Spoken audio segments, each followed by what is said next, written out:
बे सान्थिफुराव सेतु जि आसनि दङ बे आसनिनि गेजेरजों SLRM नि दैदेननायाव दिनै 1,000 रां खरि राननाय जादों जोंनि बेनिफिसियारिफोरनो।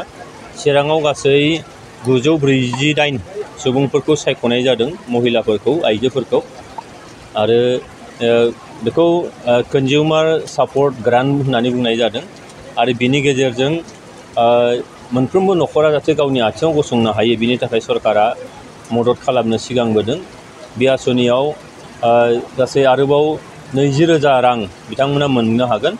बेनि गेजेराव 14,000 रांखौ प्रथम किस्ति हिसाबै हरनाय जागोन, जायजों जोंनि बे गोरिबनिफ्राय गोरिब न'खरा जाहाथे आथिङाव गसंनो हायो, माबा मोनसे मावनानै जानो हायो।